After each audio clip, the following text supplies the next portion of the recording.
Boa noite. Quero dizer que é uma alegria e um privilégio poder ser recepcionado por você aí na sua casa, poder comunicar e poder me conectar, podermos nos conectar com você bem aí na sua casa. Muito obrigado por nos receberem. E nós temos uma missão que alegra o nosso coração, uma missão que queima dentro de nós, que é juntos crescermos no conhecimento, estatura do nosso Senhor Jesus Cristo. Que nessa noite o Senhor fale poderosamente com você e que você se sinta conectado com o nosso Criador. Tenha uma boa noite. É isso aí, gente. Boa noite. Boa noite para você que está em casa, que está no quarto, na cama. Onde Boa você noite. escuta, Dani? Na sala, né? Na sala. No A gente sofá. também. Sabia que eu deitada no sofá? Puxa Essa é a vida. parte boa, né? Aí, ó. Essa é a parte boa. Você tá aí em casa, né? Às vezes tá até na cama, lá no sofazão deitado. É, então. E quando tá frio, a gente pode assistir com coberta, né? Só um pouquinho diferente. Gente, mas a gente sente falta de vocês. Sofá é bom, cama é boa, mas melhor é todo mundo aqui. Exatamente. Então, que em breve a gente possa estar todo mundo juntos. Isso aí. Quero te convidar, se você não conhece essa igreja, está vendo esse vídeo agora, a se conectar mesmo com a gente através do vídeo mesmo, ouvir o que a gente vai cantar aqui hoje, louvar com a gente através da música e sentir a presença de Deus na sua vida. Em nome de Jesus. Amém? Vamos cantar?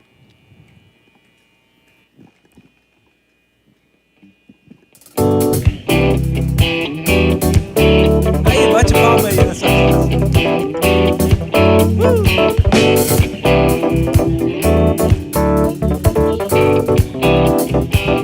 Quero ouvir. Estou trocando a tristeza, estou trocando a vergonha. Eu as deixo para trás pelo gozo do Pai. Estou trocando a doença, estou trocando a dor. Eu as deixo para trás pelo gozo do Pai. Eu digo sim, sim, sim, sim, sim, Senhor. Sim, sim, sim, sim, sim, Senhor. Sim, sim, sim, sim, sim, Senhor. Amém. Afligido e perseguido, porém nunca destruído. Ferido, mas não acabado. A maldição não tem poder, pois sua bênção vai além. Seu gozo, minha força é. O choro pode uma noite durar, mas o gozo vem pela manhã. Estou trocando a tristeza, estou trocando a vergonha. Eu as deixo para trás pelo gozo do Pai. Estou trocando a doença, estou trocando a dor. Eu as deixo para trás pelo gozo do Pai. Eu digo sim, sim, sim, sim, sim, Senhor. Sim, sim, sim, sim, sim, Senhor. Sim, sim, sim, sim, sim, Senhor. Amém. Eu digo sim, sim, sim, sim, sim, Senhor. Sim, sim, sim, sim, sim, Senhor. Sim, sim, sim, sim, sim, Senhor. Amém. Afligido e perseguido, porém nunca destruído. Ferido, mas não acabado. A maldição não tem poder, pois sua bênção vai além. Seu gozo, minha força é. O choro pode uma noite durar, mas o gozo vem pela manhã.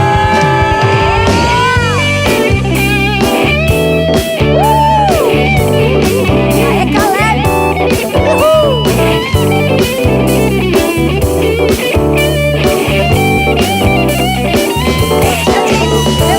Sim, sim, sim, sim, sim, Senhor. Sim, sim, sim, sim, sim, Senhor. Sim, sim, sim, sim, sim, Senhor. Amém. Eu digo sim, sim, sim, sim, sim, Senhor. Sim, sim, sim, sim, sim, Senhor.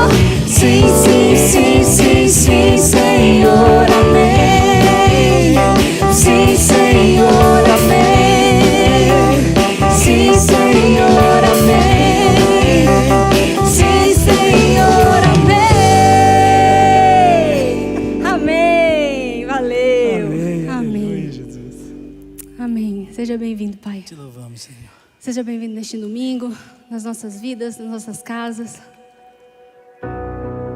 Em nome de Jesus.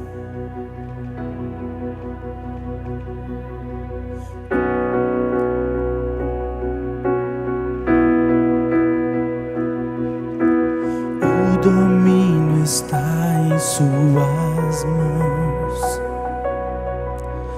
assentado sobre os louvores, tu estás para sempre reinas.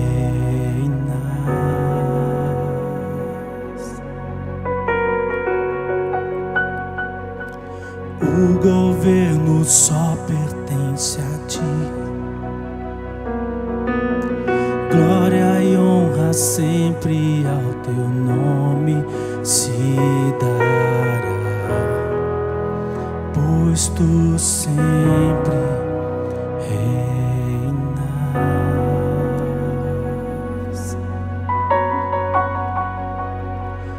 Exaltado Rei, soberano sobre tudo és Deus, para sempre eu exaltarei, Senhor, teu nome.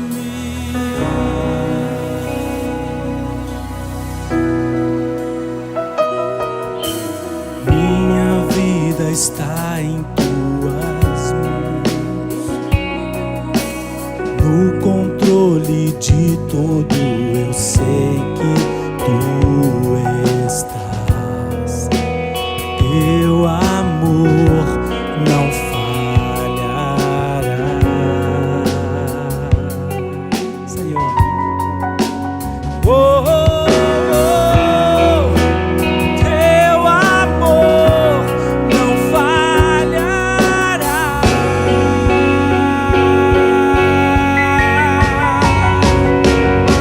Exaltado Rei, soberano sobre tudo és Deus, para sempre eu exaltarei, Senhor, teu nome. Exaltado Rei, soberano sobre tudo és Deus, para sempre eu exaltarei, Senhor, teu nome.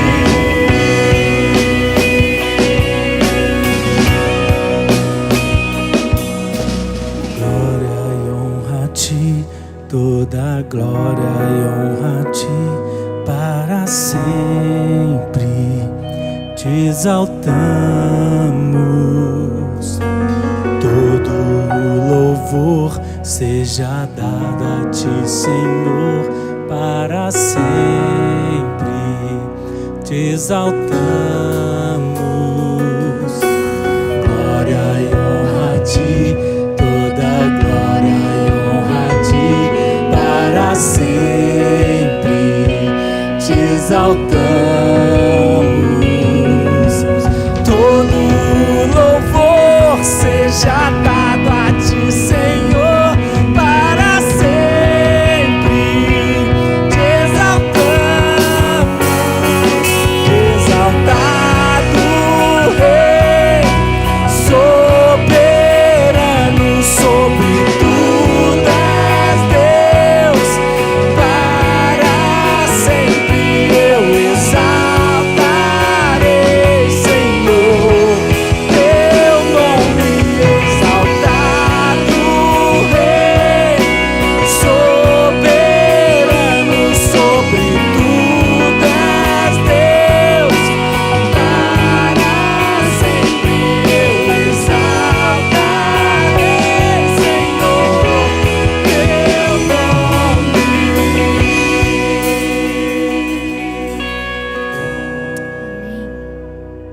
Aleluia. Te exaltamos, Senhor. Amém, Senhor.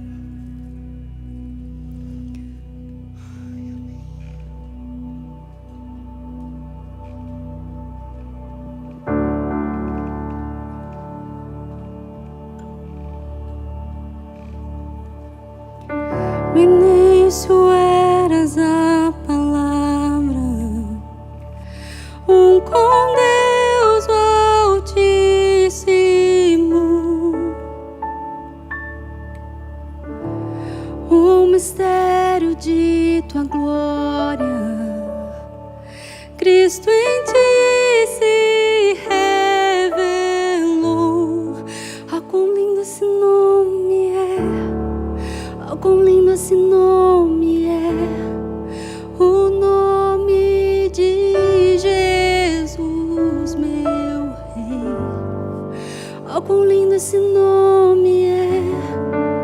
Maior que tudo Ele é.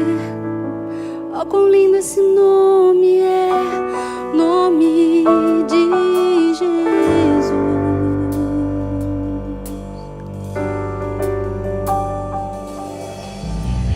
Deixou o céu para buscar-nos, veio pra nos resgatar. Amor maior que o meu pecado, nada vai nos separar. Oh, quão maravilhoso é! Oh, quão maravilhoso é o nome de Jesus, meu Rei. Oh, quão maravilhoso é! Maior que tudo Ele é. Oh, quão maravilhoso é nome de Jesus. Oh, quão maravilhoso é nome de Jesus.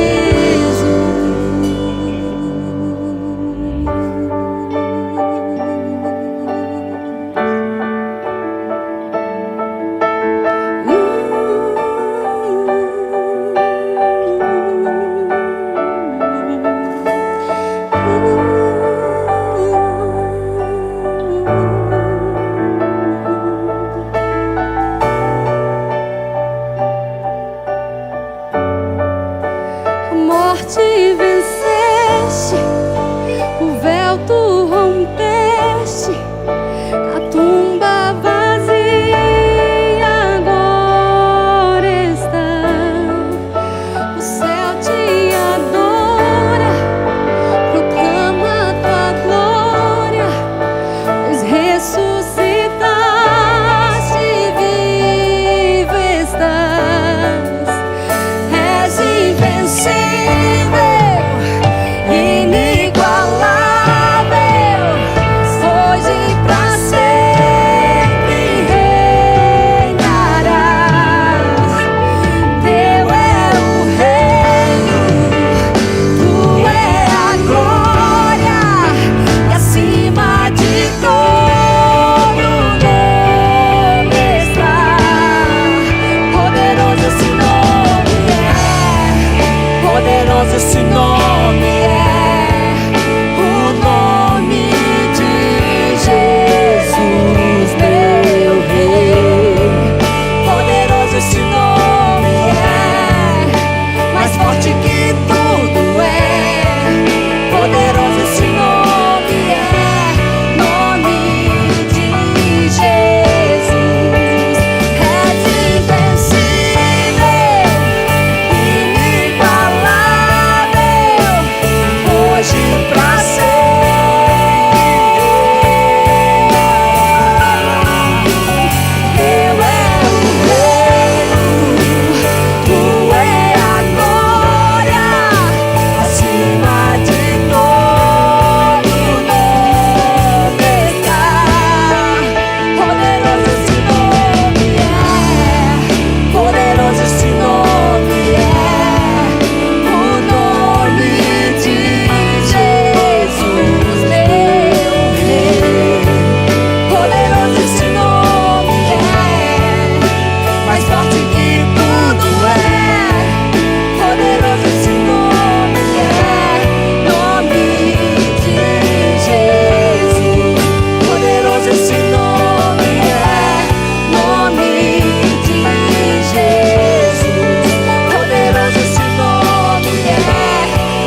de Jesus. Em nome de Jesus, é poderoso. Ó Senhor, como a gente é pequeno, Pai. Essa música, ela cresce, a gente se sente tão pequeno, tão pequeno. E dá vontade de cantar mais alto, de ir mais alto, de ir mais longe. Porque é tão poderoso, é tão grande. E a gente é tão pequeno. Nós precisamos de Ti nas nossas vidas, Pai, todos os dias, Senhor. Ó Pai, envia Teu Espírito Santo, Senhor, para aqueles que estão decidindo, Senhor, se desviar de Ti. Tanta gente, Pai, que conhece a Tua palavra, que já viveu nela, Senhor. Já viveu nela. Já experimentou o Teu amor, mas por vários motivos, Senhor, talvez não se sinta digno de continuar na Tua presença. Mal sabe essas pessoas que o Senhor as ama, independente de quem elas sejam. Das decisões, o Senhor sempre está aqui, esperando que a gente retorne. Porque o Teu amor é maravilhoso, é poderoso, é inigualável, é invencível. E hoje e para sempre reinará na minha vida e na vida de todos que decidem seguir a Ti, Senhor. Ó Pai, restaura-nos, Pai, dos pés à cabeça, Senhor. Afasta de nós, Senhor, as coisas negativas. Afasta de nós, Pai, os pensamentos ruins que não vêm de Ti. Afasta de nós o maligno, Senhor, que às vezes vem para confundir e traz um espírito de confusão, de discórdia, de briga, de ódio, de vingança, de tristeza, Senhor. Restaura, Senhor. Como a gente cantou aqui hoje, Pai, estou trocando a tristeza, estou trocando a vergonha, e a gente deixa isso tudo para trás. Por Ti. Que a gente troque e deixe, Pai, a dor, a doença, por Ti, Senhor. Só o Senhor é capaz de restaurar a nossa vida, a nossa energia, os nossos pensamentos. Ó, Senhor, a gente precisa de Ti, Pai. A gente precisa todos os dias nos lembrarmos da Tua palavra, da Tua bondade. Ter os Teus olhos em nós, Senhor, para que a gente consiga enxergar o outro com mais amor e menos julgamento, Senhor. A gente precisa reconhecer a ferida no outro, a ferida que a vida causa em nós e perdoar quem a gente precisa perdoar, amar quem a gente precisa amar, inclusive aqueles que nos fazem mal, Senhor. Porque o Senhor é a justiça, o Senhor é o caminho, é o Senhor quem faz, não somos nós, Pai. Se tem alguém aqui nessa noite, Senhor, assistindo esse culto hoje pela internet, eu clamo, Pai, e eu oro pela vida dessa pessoa, que só o Senhor sabe quem é. Eu nem sei quem é, Senhor. Eu nem sei quem é, mas eu sei que o Senhor está pedindo para eu orar por essa pessoa. Então eu clamo, Senhor, pela vida dela, Senhor. Derrama o Teu Espírito Santo nela, Senhor. Que ela experimente, Senhor, do Teu amor e da Tua bondade, Senhor. Tira dela, Senhor, os pensamentos ruins. Tira dela, Pai, toda a inveja, toda a amargura, todo o ódio, Senhor. Eu clamo, Pai. Eu clamo em nome de Jesus, Senhor. Eu clamo que o Senhor esteja presente. Que o Senhor seja na vida dela. Que ela experimente o Senhor hoje, Pai. Onde quer que ela esteja. Dentro da casa dela ou lá fora, no carro, não importa, Pai. Que ela viva, ela sinta a Tua presença em nome de Jesus e que ela não queira nunca mais se afastar de Ti, Senhor. Nós também precisamos de Ti, Senhor, todos os dias. Todos nós aqui nesse palco, o pessoal que está atrás dessas câmeras, os meninos que estão atrás dessas câmeras, precisam de Ti. As famílias, Pai. Todo mundo que está ali atrás no som, todo mundo, Pai, que serve essa igreja, Senhor. De alguma forma, precisa de Ti cada vez mais. Venha, Pai, com o Teu reino. Faça morada em nós. Venha com a Tua verdade, Senhor. Abra os nossos olhos. Abra a nossa mente, abra o nosso coração, Senhor. Em nome de Jesus, eu agradeço, Senhor. Eu agradeço porque o Senhor é único, é bondoso, é generoso, tem compaixão. Nos escolhe, nos usa. E a gente está aqui para isso, para sermos instrumentos de Ti. Em nome de Jesus, Pai, eu oro. Em nome de Jesus, Pai, nós oramos, já agradecidos porque cremos nas maravilhas que o Senhor vai fazer em nós e através de nós. Em nome de Jesus. Amém. Amém.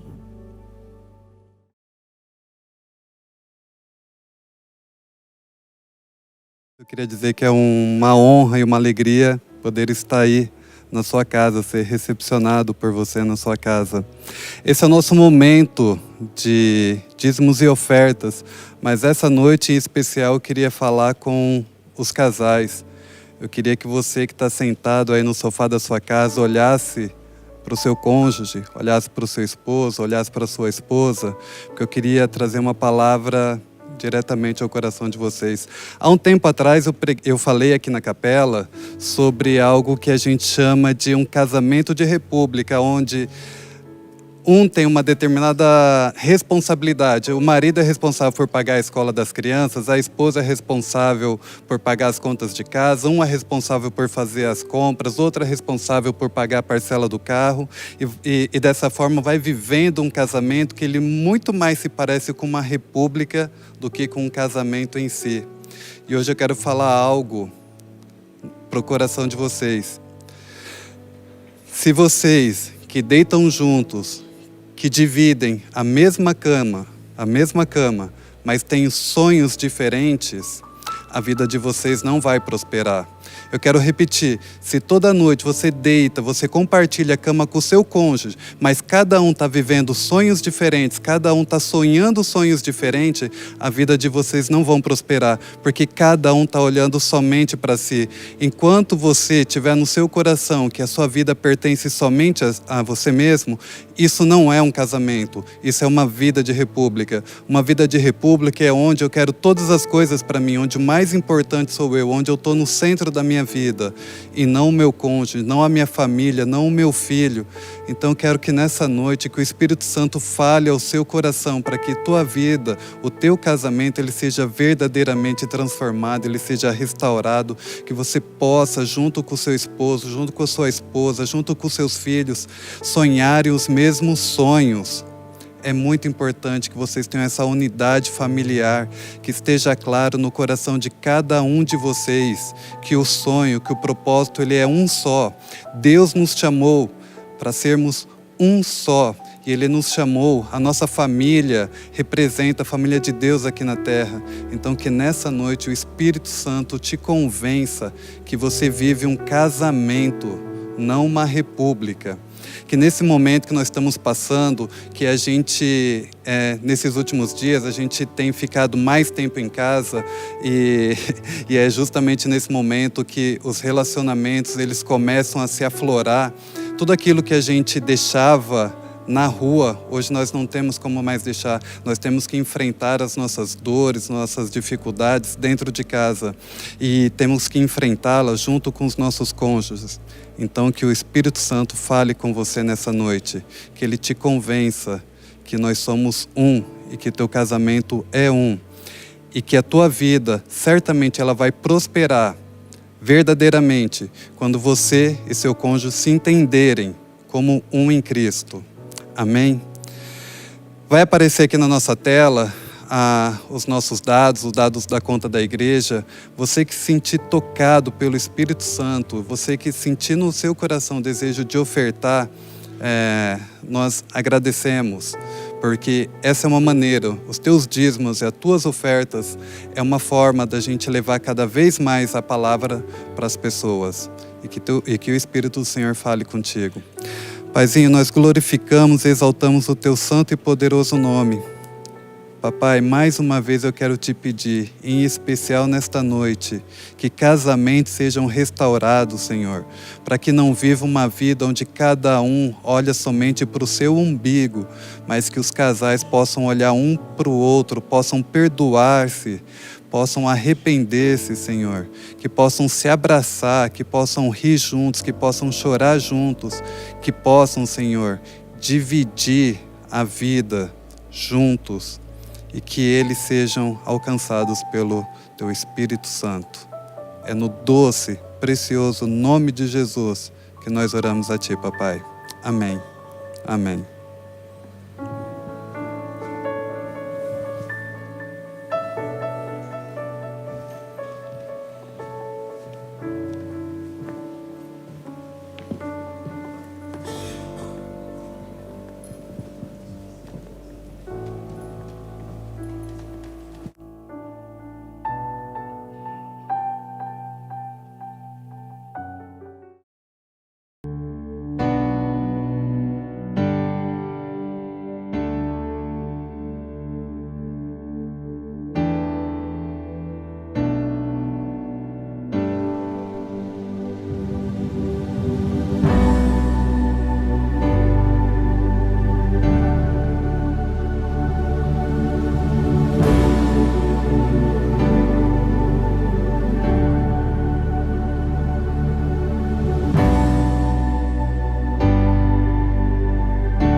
Quem já assistiu o filme aqui? Ah, muito bom, quase todo mundo. Todos nós fomos criados com um propósito. Todos nós, cada um de nós, foi criado com talentos, um tipo físico, um tipo de DNA, mas também com as nossas limitações, para que sejamos únicos. Muitas vezes as nossas limitações nos classificam melhor do que os nossos talentos. Às vezes, a partir das nossas limitações, é que acabamos ficando conhecidos. Então, todos nós, ninguém aqui é um acidente, não teve nenhum de vocês, nenhum de nós, quando Deus viu formado, falou assim, ops, errei. Vai assim mesmo. Não teve ninguém assim. Todos nós fomos criados com um propósito, para um propósito. Deus não errou com ninguém.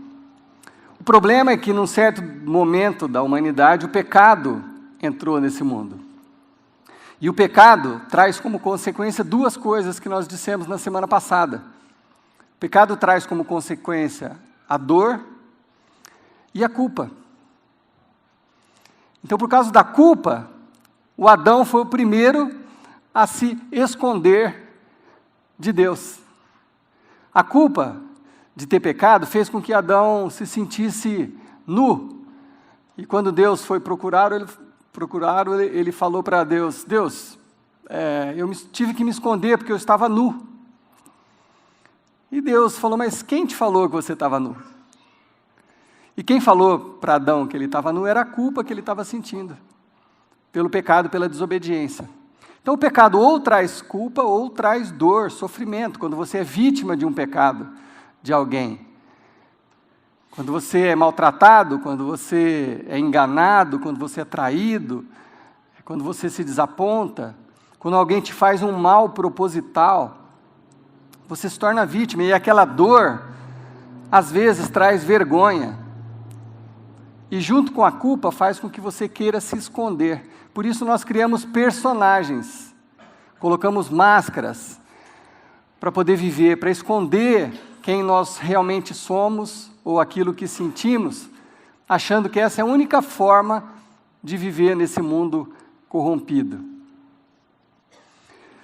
Jesus, quando se referiu a principalmente a alguns religiosos, teve momentos que Jesus foi muito direto, assim. Ele chamou algumas pessoas, principalmente os religiosos, eu acho que só os religiosos, ele chamou de hipócritas. O hipócrita nada mais é do que aquela pessoa falsa que esconde por detrás de uma máscara um personagem. A palavra hipocrisia é derivada do grego e era usada para o teatro. Não sei se todos sabem disso, mas a palavra hipocrisia nasceu do teatro, quando os atores usavam máscaras para interpretar diferentes personagens. Isso chamava hipocrisia.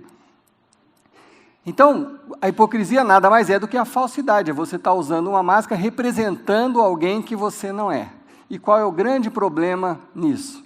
O problema é que chega um momento que você já não se reconhece mais. Quando você começa a representar, você começa a acreditar naquele personagem, e tem um momento que você chega no espelho e você já não se reconhece mais. Mas, afinal, quem eu sou? Por que eu estou aqui? Qual que é o propósito da minha vida? Os psicólogos aqui talvez chamariam de crise de identidade, mas é exatamente isso. Você já não sabe mais qual a sua identidade. Você está confuso, porque você se escondeu.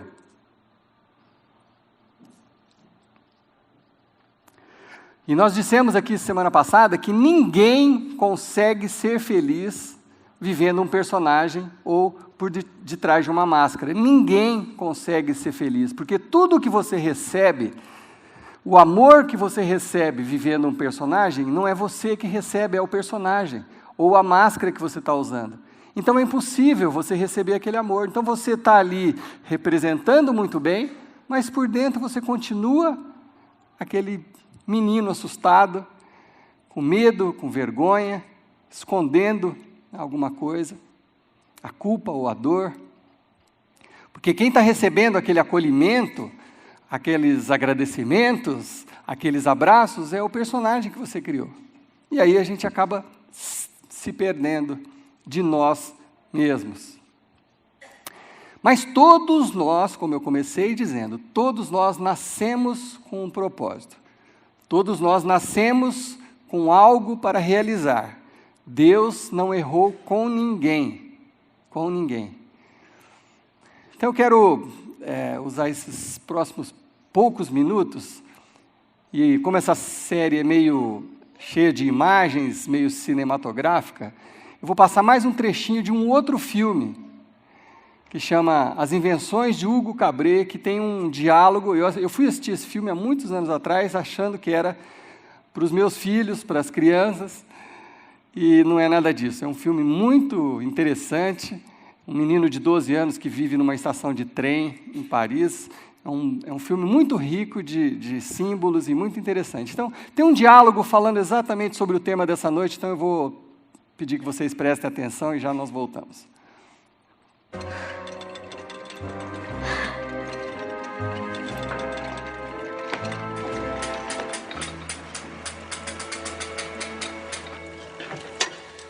O que temos aqui?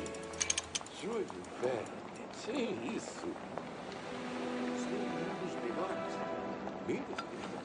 O Messias Labice me deu um livro outro dia. Ele vive fazendo isso, mandando livros para um bom lar. É assim que ele chama. Ele tem um propósito. Como assim? Tudo tem um propósito. Até as máquinas. Os relógios dizem as horas. E os trens te levam a algum lugar. Elas fazem o que deveriam. Como o Messias Labice. Talvez por isso as máquinas quebradas me deixam tão triste. Elas não fazem o que deveriam. Talvez seja igual com as pessoas. Se você perde o seu propósito, é como estar quebrado. Como o tio George. Quem sabe consertamos ele? Esse é o seu propósito? Consertar coisas?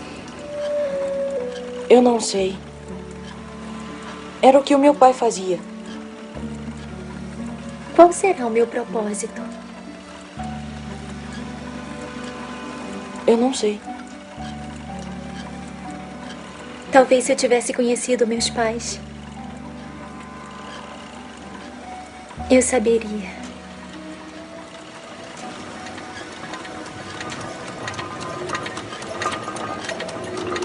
Vem comigo.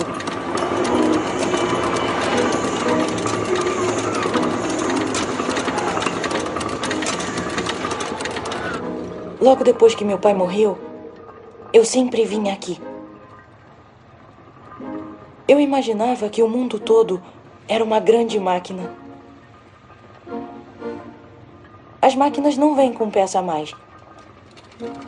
Elas têm a quantidade exata de que precisam. Então eu pensei que se o mundo fosse uma grande máquina, eu não podia ser uma peça extra. Eu tinha que estar aqui por uma razão. Isso significa que também está aqui por uma razão.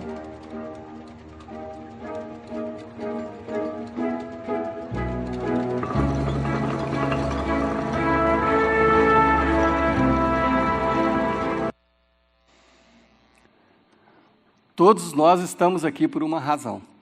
Ninguém nasceu por acaso. Todos nós temos um propósito. E Deus, quando criou você, Ele criou para que você vivesse sonhos, que você realizasse as coisas que Ele planejou para você e que a sua vida fosse plena. A Bíblia fala sobre uma vida abundante, uma vida plena. É isso que Deus planejou para cada um de nós. E por que raios, às vezes, a gente não está vivendo isso? Por que às vezes a gente não está experimentando isso? Por que às vezes a nossa vida toma rumos que a gente nem sabe por que tomou, e aí você se acha em algum lugar meio perdido, você fala, mas como que eu vim chegar aqui? Esses anos passaram e eu estou aqui. Tudo isso acontece porque a gente deixa de viver o propósito de Deus para as nossas vidas. porque a gente começa a viver um personagem, porque a gente começa a atuar. E nós começamos, então, com essa série, na semana passada, uma jornada. Foi essa a proposta que eu lancei na semana passada. Não é uma mensagem ou duas mensagens que você vai resolver essa questão existencial. Mas a nossa proposta é que você faça parte dessa jornada de descobrimento de quem é Deus, descobrindo quem é Deus, quem é você em Deus e quem é você nesse mundo. É esse o nosso convite com essa série. E a gente começou a semana passada falando que a única forma de você se encontrar, foi a primeira grande dica da primeira mensagem, é diante de Jesus é que você vai reconhecer a verdade. Porque o próprio Jesus falou que Ele era o caminho, a verdade e a vida. O próprio Jesus diz, conhecereis a verdade e a verdade vai te libertar. O próprio Jesus diz, se o Filho, se referindo a si mesmo, se o Filho te libertar verdadeiramente, você será livre. Então essa é a primeira peça fundamental nessa nossa engrenagem, nesse nosso caminho de volta para o propósito que Deus colocou em você quando você nasceu ou antes de você nascer. Por mais distante que você possa estar no dia de hoje, do propósito que Deus te fez, criou você para viver, por mais distante que você possa estar, se você se defrontar com a verdade, se você não tiver medo, se você olhar para si mesmo, se você decidir que a partir de agora você quer os propósitos de Deus na sua vida, tudo pode ser renovado na sua vida. Seus sonhos podem reaparecer. Aquelas coisas que você deixou de sonhar podem acontecer com você, porque tudo pode acontecer se você estiver dentro do propósito que Deus planejou. O problema disso é que a nossa cultura faz o trabalho inverso.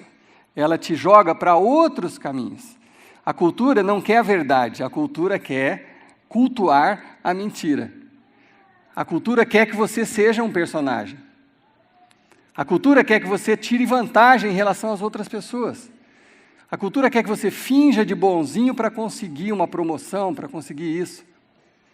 A cultura te aliena, te oferece bebida, droga, festas e coisas que vão te distrair, tirar você do caminho, do propósito.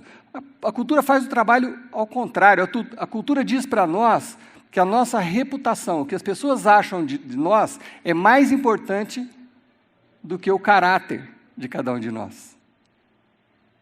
Entendeu essa frase? A cultura diz para você que a sua reputação, o que as pessoas veem em você, é mais importante do que o seu caráter, que é como Deus vê você. Então você vive pela sua reputação e não pelo seu caráter. Então hoje, nossa proposta no segundo dia, nossa segunda aventura nessa jornada, hoje a nossa proposta é mostrar um caminho diferente do que a cultura tem nos mostrado.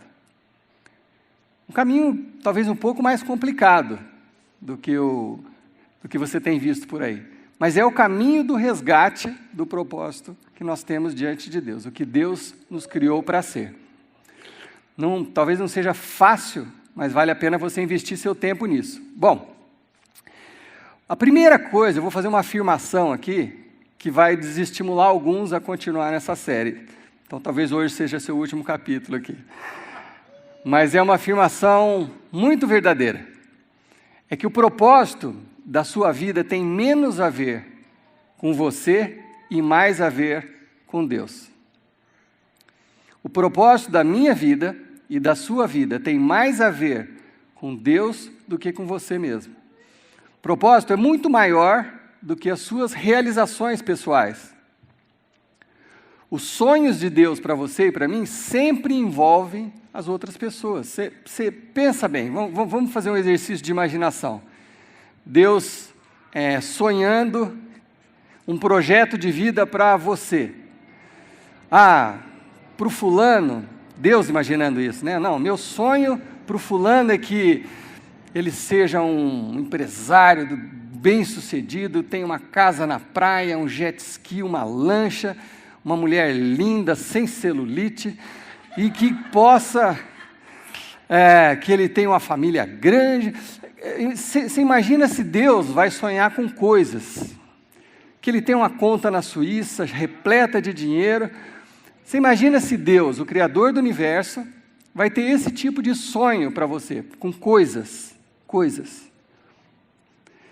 Eu não conheço ninguém, você talvez não conheça ninguém, que num leito de morte, num hospital, chegou para a enfermeira e falou assim: por favor, liga lá em casa, pede para minha esposa trazer minha coleção de relógios, e as chaves dos meus carros, e as escrituras dos terrenos que eu tenho. Alguém próximo da morte vai querer ficar olhando para uma coleção de relógios? Não.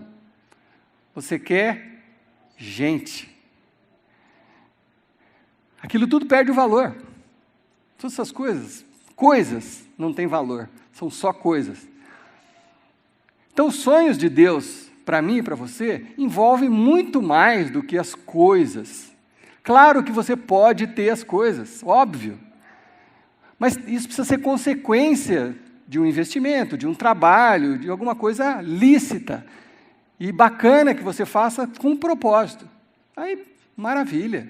Eu queria que todo mundo fosse muito abençoado financeiramente, mas isso precisa ser uma consequência e não um fim, um propósito. Então, o propósito de Deus tem muito mais a ver com... O propósito da nossa vida tem muito mais a ver com Deus do que conosco mesmo. Então, como que eu descubro o propósito de Deus para a minha vida? Essa é uma boa pergunta para se fazer, né? Pô, pastor, você está falando, mas então, como é que eu descubro o propósito de Deus para a minha vida? Eu prometo que eu vou dar algumas indicações, as melhores que eu puder, durante essa série, mas uma coisa eu já vou te adiantar. A vida verdadeira é deixar Deus usar você para os seus propósitos, e não você usar Deus para o que você quer fazer. A vida verdadeira é você deixar Deus usar você para os propósitos dEle. Essa é a vida verdadeira. Porque a nossa tendência é querer trazer Deus para os nossos propósitos. Eu não sei se essa é a sua tendência, mas é a minha. A minha tendência é essa, natural. Não, Deus, esse aqui são os meus planos, por favor, Deus, abençoe os meus planos. Sou só eu, né? Está um silêncio, ninguém mais faz isso, né? Alguém faz? Eu não vou reconhecer daqui a voz, tá? Não é assim? A gente quer trazer Deus para os propósitos. Não, o plano é... Deus, presta atenção. O plano é esse, tá? Por favor, abençoa os meus planos. Eu que atendo bastante gente como pastor, 95% das pessoas que pedem aconselhamento, na verdade, elas não querem aconselhamento, elas querem aprovação, porque elas já decidiram. 90%. Sério mesmo. A pessoa só quer aprovação, ela já decidiu. Olha, tem esse projeto e tal. Por favor, pastor, não está dando certo esse projeto aqui. Por favor, pede para que Deus abençoe e tal. Geralmente é assim que a gente faz. Então, essa é uma coisa muito importante para você começar essa jornada. Nós precisamos aprender... Meus irmãos, e aí é muito sério, muito importante isso. Nós precisamos aprender a confiar em Deus. Esse é o nosso grande desafio. Confiar em Deus e nos seus propósitos para as nossas vidas. Esse é o grande desafio para você poder voltar ao lugar onde Deus planejou para você. Confiar em Deus é confiar em como Deus nos vê, a forma como Deus olha para você. E eu quero dar um exemplo para te ajudar a entender um pouco de como Deus olha para você. Um exemplo muito simples. Vocês conhecem esse animalzinho, essa lagarta? Pois é. Se a gente pegar essa lagarta e levar para um biólogo, tá? Você pega essa lagarta, pega lá com uma pinça, porque ninguém vai querer pôr a mão. Você leva para um biólogo e entrega essa lagarta para o biólogo. O biólogo vai olhar para essa lagarta e vai falar assim para você: eu sei que isso se parece com uma lagarta. Mas eu te garanto que eu fiz todos os testes, inclusive o teste de DNA, e eu te garanto que isso é uma borboleta. Te garanto que isso é uma borboleta. Isso não é uma lagarta. É uma borboleta que está uma lagarta, mas isso é uma borboleta. Eu fiz todos os testes. É mais ou menos assim que Deus olha para você e para mim. E às vezes eu sei que você se sente uma lagarta, porque eu, às vezes ainda me sinto, já me senti muito, às vezes menos, mas às vezes a gente se sente assim. Mas Deus olha para a gente e não vê nenhuma lagarta, Ele olha para todos vocês aqui, Deus está vendo um monte de borboleta aqui, um monte de borboleta, que talvez ainda esteja travestido de lagarta, mas que está precisando se libertar, E não adianta você gritar com a lagarta para ela sair do casulo, não adianta você gritar, forçar, empurrar, isso só vai feri-la mais e talvez fazer ela com que ela fique mais enclausurada. Mas a lagarta precisa saber que ela foi criada borboleta. E aí, o amadurecimento dessa lagarta vai fazer com que ela viva e descubra a verdade sobre si mesma. Eu vou repetir. O amadurecimento da lagarta faz com que ela venha descobrir e revelar ao mundo a verdade sobre si mesma. A essência dessa lagarta é uma borboleta. A essência é uma borboleta. E ela irá revelar, através do amadurecimento, para todos a aparência e o chamado para o qual ela foi concebida. E é assim conosco, diante de Deus, é assim conosco. Deus colocou o seu DNA em nós, quando nós decidimos por Jesus Cristo. Deus colocou o Espírito Santo dele em nós. Ele colocou o seu DNA dentro de nós, desse corpo com aparência de lagarta. Deus colocou o seu DNA. E Deus concebeu esse nosso corpo para ser borboleta. E agora nós temos o DNA do Criador dentro de nós. E quando nós recebemos isso, Deus nos fez justos, Ele nos justificou. A partir dali, o nosso pecado foi perdoado e nós nos tornamos justos. Então não há nada que eu possa fazer, ou você possa fazer, para se tornar mais justo diante de Deus. Porque você já é justo quando você aceita o sacrifício de Jesus como a sua salvação e recebe dentro de si o Espírito Santo. Deus não quer mudar você completamente, Ele quer amadurecer você, para que você se torne a borboleta que você foi criada para ser. O problema é que quando você chega nesse ponto, você recebeu Jesus, você teve um encontro com Jesus Cristo, e aí o próximo passo seu, você tem um desafio. Você tem dois caminhos, você chega numa encruzilhada onde tem dois caminhos a seguir. Quais são esses dois caminhos que toda pessoa que se converte tem pela frente? A religiosidade e o caminho da graça. Todos nós que tivemos uma experiência com Jesus Cristo nos deparamos com essa divisão, com esses dois caminhos. A religiosidade é onde você quer agradar a Deus com o que você faz. A religiosidade é o caminho de agradar a Deus. Eu preciso fazer coisa para agradar a Deus. E aí se eu fizer, e Deus falar assim, puxa, ele está se esforçando, não, então eu vou ajudá-lo e abençoá-lo. O caminho da graça é o caminho da confiança em Deus. Os dois parecem justos, nenhum dos dois parece errado, mas são os dois caminhos e é uma escolha que você precisa fazer. É uma escolha que você precisa fazer. O da graça, normalmente, parece muito simples, é meio nebuloso, não dá para entender muito bem, tem horas que parece que não faz sentido, mas como assim? Deus não fica querendo que eu faça, como assim? Eu não consigo entender isso muito bem. Por isso, a maioria tende para ir para o outro caminho, da religiosidade. Então você está de frente a essa questão na sua vida, e aí você faz uma escolha que te parece a mais coerente, um caminho mais direto, e você segue o caminho da religiosidade. E aí você chega num lugar onde tem uma porta bonita, e aí essa porta é aberta para você, e aparece uma recepcionista, muito bonita, sorridente, e fala: oi, seja muito bem-vindo aqui. Aí você vê através da porta, e tem muita gente ali, conversando, e aí lá no fundo tem um cartaz dizendo assim: seja santo porque Deus é santo.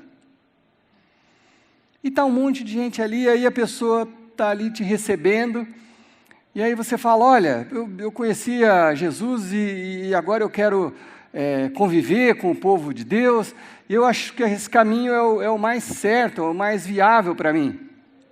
Aí a recepcionista fala: mas você é muito bem-vindo aqui. Aí ele fala: olha, eu estou muito feliz. Aí ele pergunta assim para a recepcionista: mas então, qual que é o seu nome? Como é que você está? Como é que você está? Ela fala assim: como é que eu estou? Ela fala assim: eu estou muito bem. Estou muito bem. Ah, você está muito bem? Então, aí ela fala: e você? Aí você fala assim: bom, na verdade, eu não estou tão bem assim. Eu estou lidando com umas coisas, eu estou com algumas dificuldades. E ela faz assim: psss.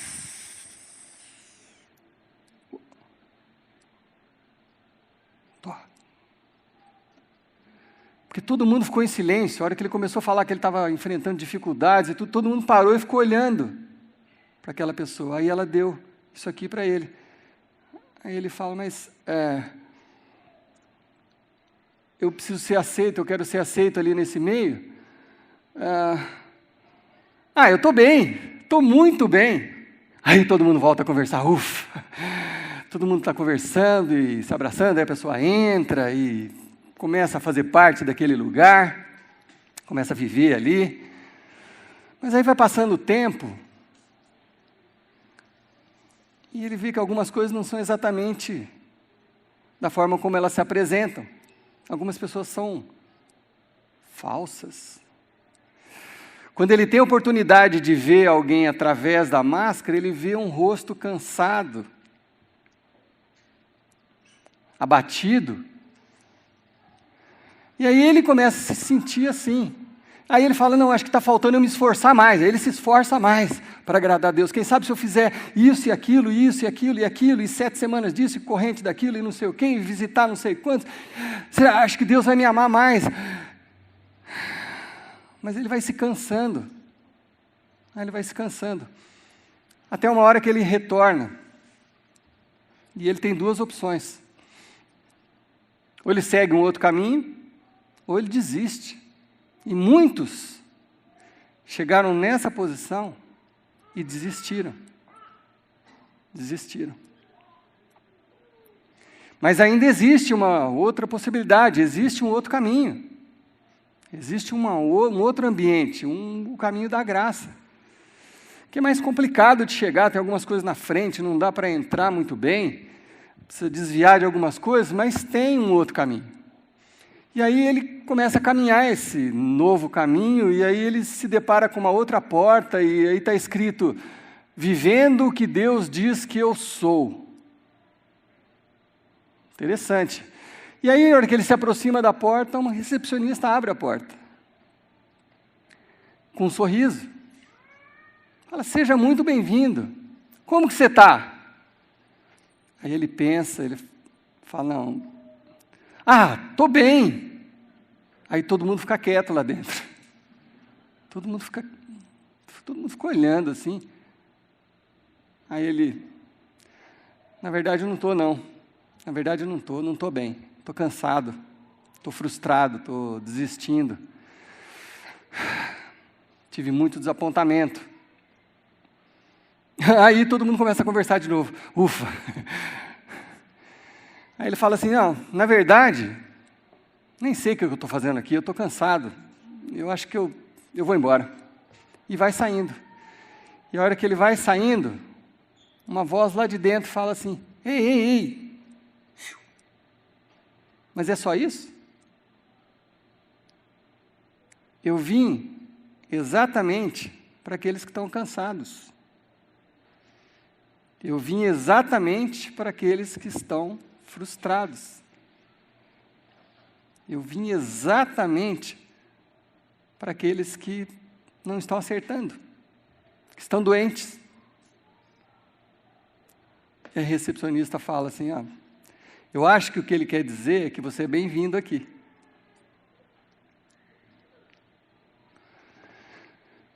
No caminho da graça, você descobre o caminho da confiança em Deus.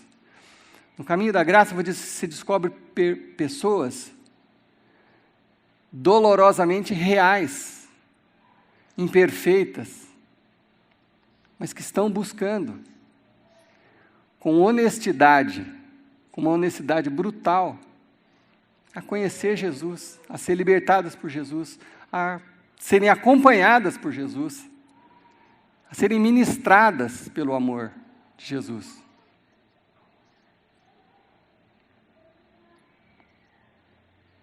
Você descobre um lugar onde as pessoas são nitidamente imperfeitas, porém autênticas o suficiente para falar sobre isso e pedir ajuda.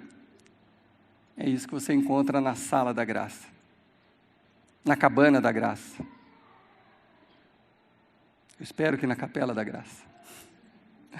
Deus tem um propósito para cada um de nós. E naquele lugar, naquele ambiente, tem um outro banner também.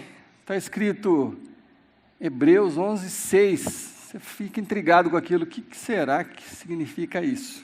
Então, se você trouxe sua Bíblia, vamos ver o que significa, o que está escrito nessa passagem. Hebreus 11:6. Um banner que está dentro desse lugar de graça. Hebreus 11:6, quer dizer, para você achar o livro de Hebreus, é melhor você vir dos mapas para cá, Apocalipse, você vem voltando aqui, Judas, 1º, 2º, 3º João, Pedro, Tiago, aí você vai chegar em Hebreus. De trás para frente é mais fácil de você achar. Mas Hebreus 6 diz o seguinte, que sem fé é impossível agradar a Deus. Você quer agradar a Deus? Sem fé é impossível. Impossível. O autor de Hebreus vem falando desde o capítulo 10, o capítulo anterior, sobre fé. E ele vem falar sobre confiar no sacrifício de Jesus como aquela coisa que vai resgatar a nossa fé. Eu sugiro que todos, chegando em casa, possam ler o capítulo 10 de Hebreus, e depois o capítulo 11 de Hebreus. Mas é muito interessante. Ele vem falando sobre isso, sobre o amor de Cristo, como nos transforma, como nos liberta dos nossos pecados, da nossa culpa, da nossa dor. O amor de Cristo faz isso conosco. E ele acaba o capítulo 10 falando assim, apeguemo-nos com firmeza à esperança que professamos, pois aquele que prometeu é fiel. Ele termina o capítulo 10 falando isso. Confiar em Deus, porque Deus é fiel. Essa é a razão que a gente confia em Deus. Mas de volta ao capítulo 11, o autor de Hebreus ele vai dando exemplos de pessoas na história que confiaram em Deus. E histórias muito mais complexas do que as nossas. Histórias complicadíssimas, onde era muito mais difícil confiar em Deus do que é para mim e para você nos dias de hoje ou na nossa vida. Ele fala, por exemplo, de Caim e de Abel. Ele fala depois de Noé, ele vai falando de um monte de coisa, mas ele fala o seguinte no versículo 2, pois porque foi por meio dela, foi por meio da fé, que os antigos receberam bom testemunho, foi porque eles confiaram que eles receberam bom testemunho. As coisas aconteceram porque eles confiaram em Deus. Então ele vem citando, cada um. Quando ele cita Noé, poxa, você conhece a história de Noé, né? O pessoal estava até brincando hoje que a gente ia pegar a arca para vir hoje para a capela, né? Porque está chovendo a semana toda. Noé foi um sujeito que descobriu o propósito dele, e o propósito da vida dele era construir uma arca. Só que num lugar onde não chovia, raramente chovia. Mas Deus falou: Noé, seu propósito é esse, você vai construir uma arca, porque vai vir uma inundação e a sua arca vai salvar a humanidade.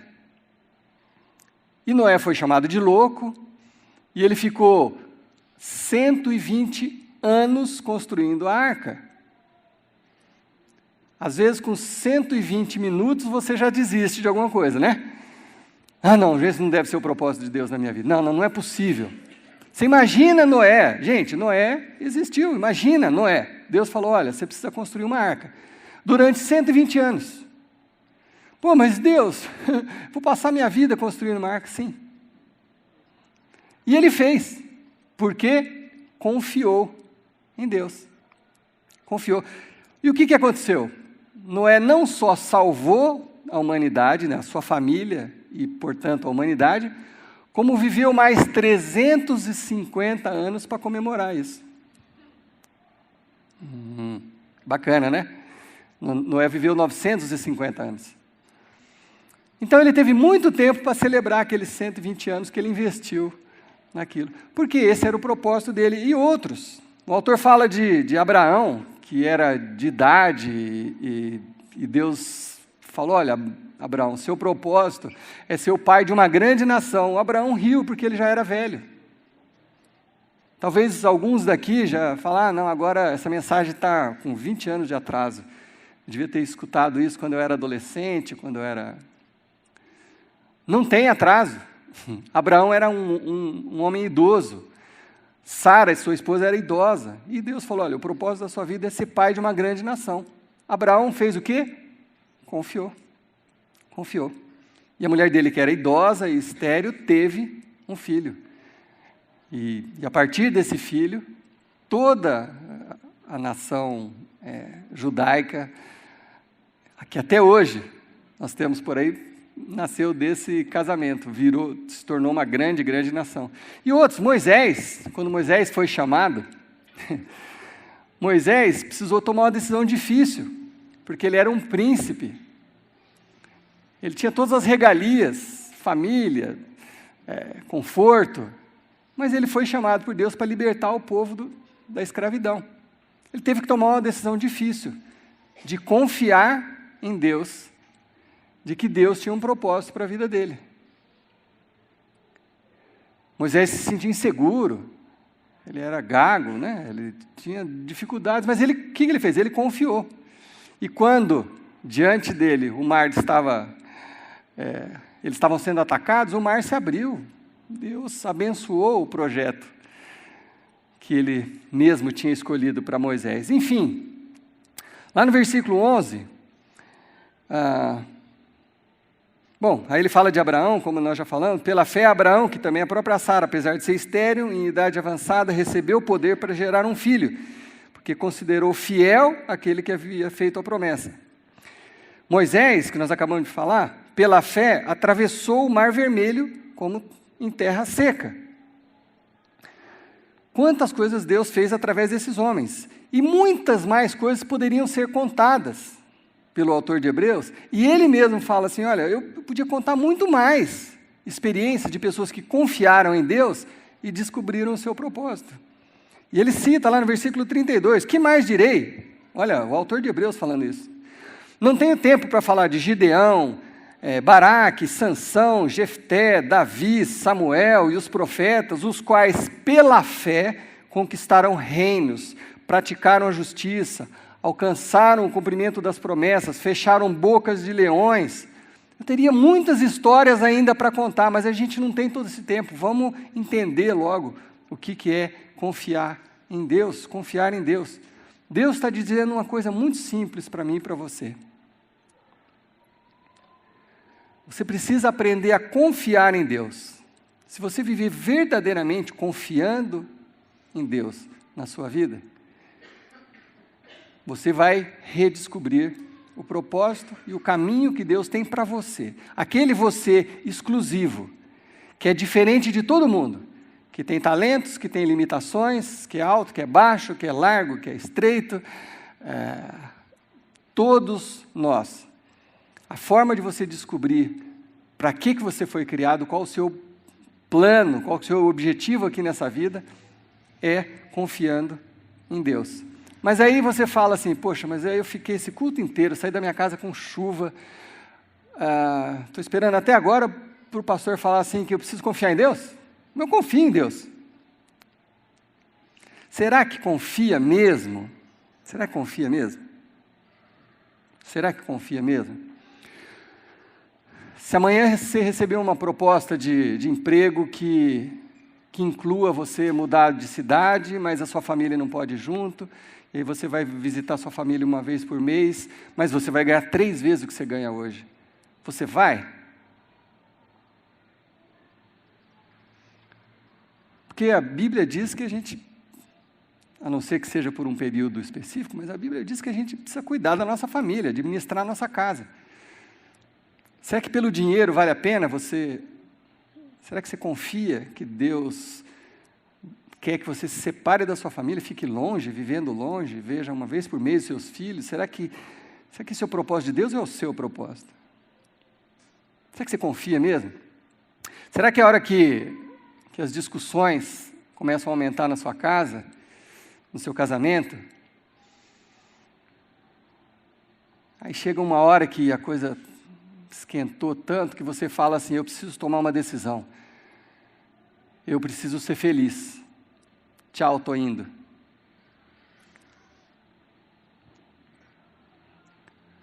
Será que você confia em Deus? Será que você vai investir no seu casamento, na sua esposa, no seu marido, nos seus filhos? Será que você vai confiar nessa hora? É aí que você é desafiado, meu irmão. Enquanto a gente está aqui bonitinho, conversando, é fácil falar, eu confio em Deus. É na hora da segunda-feira. É na hora de olhar para tudo isso que está acontecendo no Brasil e falar assim, eu confio em Deus. Eu até publiquei uma coisa esses dias, que todo mundo está falando, a casa caiu, a minha casa não caiu e não vai cair, porque ela está firmada na rocha. Não vai cair. Eu fico triste de ver o que eu estou vendo, lógico que eu fico triste. Sofro as consequências também, como todos vocês. Mas a minha casa não vai cair, minha confiança não está nas pessoas, minha confiança está em Deus.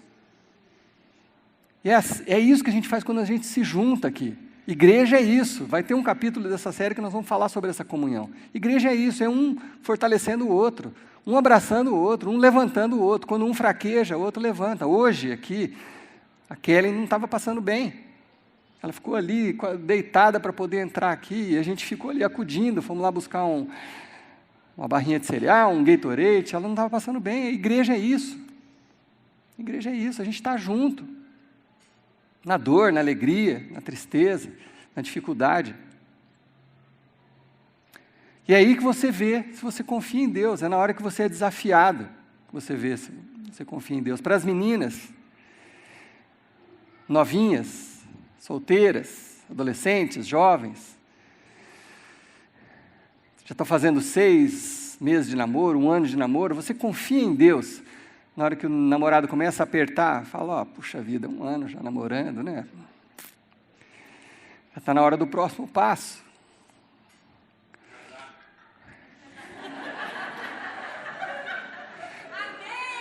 Falou o pai, né? É isso aí. Será que você confia? Será que você confia em Deus para dizer não? Porque eu não vou querer chegar em casa com uma máscara para enganar meus pais. Se eu começar a me esconder, isso não vai fazer bem para mim. Se eu começar a mentir, isso não vai fazer bem para mim. Eu vou começar a viver um personagem que eu não sou. Não, confio em Deus. Eu vou falar não.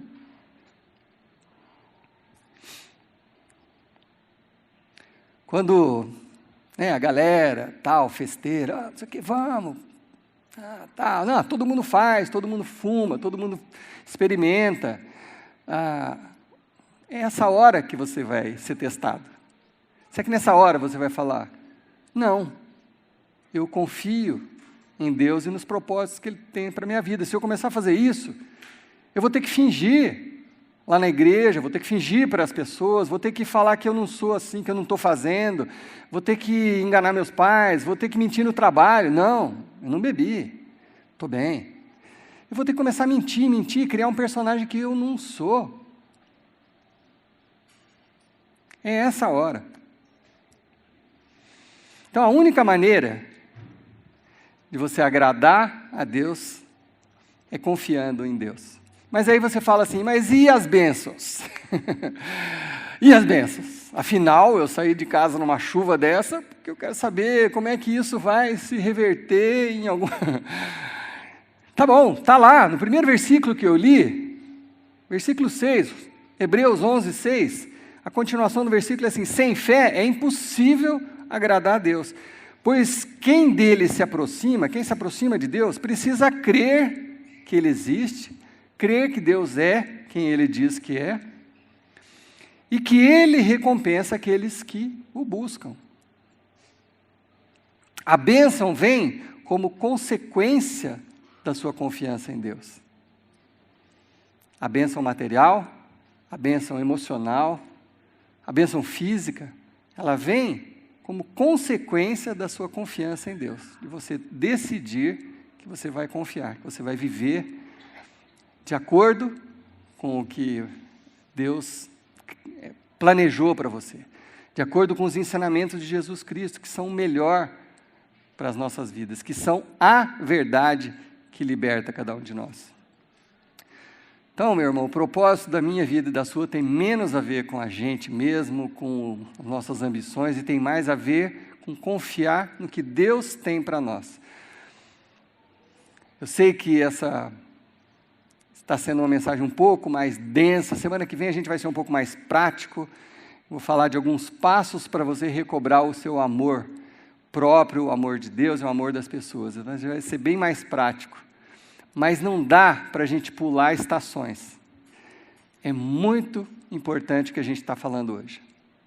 A confiança em Deus e nos propósitos de Deus é a base para você poder se livrar das suas máscaras, das suas correntes, das coisas que te aprisionam, para você finalmente se sentir livre. É confiando em Deus que você vai conseguir isso. Então eu quero que durante essa semana você pare um pouco para refletir. Pare para pensar. Será que você realmente confia em Deus ou será que você está vivendo uma religiosidade, seja ela qual for? Será que você está se esforçando para agradar a Deus quando Deus se agrada da sua fé, da sua confiança nele? Aí você pode perguntar, mas então quer dizer que eu cruzo os braços, não preciso fazer nada? Eu não sei. Na minha casa não é assim, não é isso que eu espero dos meus filhos. Quando eles confiam em mim, eles fazem as coisas para me agradar. Quando eles sabem que eu estou investindo neles, que eu estou cuidando, que eu estou dando escola, estou dando alimentação, eu quero ter um bom relacionamento. Então, quando você vê as pessoas servindo e fazendo coisas para Deus, elas não estão fazendo para conseguir alguma coisa, porque não é necessário você fazer para conseguir. Elas estão fazendo por gratidão. Gratidão. Pelo relacionamento. Puxa vida, eu confio em Deus. Eu confio. E eu tenho um propósito. Um dos meus propósitos é evangelizar, é contagiar essa cidade, a minha vizinhança, o meu vizinho, o meu marido, quem sabe. Com essa esperança que está em Jesus. Então, eu quero servir a Deus, eu quero por gratidão ir para alcançar outras pessoas. E não porque Deus vai olhar e falar assim, puxa vida, então agora ele está se esforçando, então agora eu vou amá-lo. Não, esse não é Deus. Esse às vezes sou eu, às vezes é você, mas esse não é Deus. O Deus da graça, Ele te ama. Deus da graça e do amor e do perdão, Ele enviou Jesus para morrer por você. É assim que você vai ser curado. É assim que você vai ser liberto. Provérbios 16:4 diz o seguinte, que o Senhor faz tudo com um propósito. E Isaías 26:3 diz que o Senhor guardará em perfeita paz aquele cujo propósito está firme, porque confia em ti. Que você possa experimentar isso a partir dessa semana. Olhar para você mesmo, para a sua vida, pelo que você tem feito e olhar no espelho e falar, será que eu confio mesmo em Deus ou será que eu estou representando? Será que eu confio que o que Deus tem para mim é melhor do que eu imagino que seja melhor para mim? Porque a base da liberdade é a confiança em Deus, amém? Vamos orar? Deus, é mais fácil a gente falar que confia no Senhor do que quando estamos numa encruzilhada, numa bifurcação, com um caminho atraente e o outro nem tanto, a gente escolher aquele mais fácil, Deus. É mais fácil falar do que na hora de agir, nós demonstrarmos a confiança no Senhor. Mas eu quero pedir, Senhor Deus, que o Senhor tenha misericórdia de nós, que através da Tua Palavra, que através dos ensinamentos que nós estamos aprendendo, que a gente possa confiar em Ti, Senhor Deus, confiar em Ti, aprender a confiar verdadeiramente no Senhor. E que assim, Deus, a gente possa reencontrar o caminho que o Senhor traçou para cada um de nós. Eu sei que muitos aqui, Deus, eu tenho absoluta certeza de que muitas pessoas que estão nos ouvindo estão se sentindo frustradas, cansadas, desanimadas. Talvez enquanto nós falávamos, alguns já se imaginaram desistindo mais uma vez. Não, está tarde demais para mim, já não há mais esperança, eu já passei da idade, já passei dos limites. Isso não é verdade, isso é uma mentira satânica. A verdade é, há tempo, e o tempo é hoje, o dia é hoje. Em nome de Jesus, se hoje você tomar essa decisão, meu irmão, de que a partir de hoje eu quero confiar, a partir de hoje eu quero ser livre, eu quero seguir esse Jesus, Deus vai olhar para você, vai te receber com os braços abertos na sala da graça e vai te demonstrar o amor que Ele tem por você e vai resgatar os seus sonhos e os propósitos que Ele tem para a sua vida.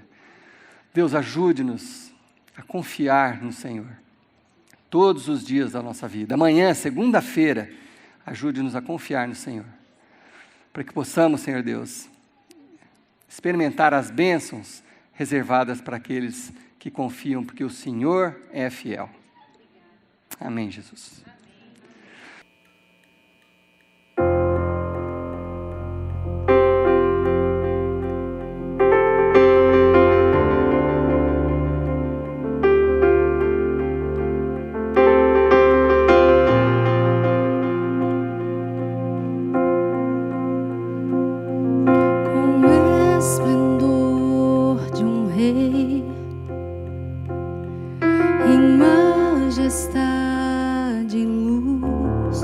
Faz a terra se alegrar, faz a terra se alegrar. Ele é a própria luz e as trevas vão fugir e tremer com sua voz, e tremer com sua voz. Quão grande é o meu Deus, cantarei quão grande é o meu Deus, e todos hão de ver quão grande é o meu Deus.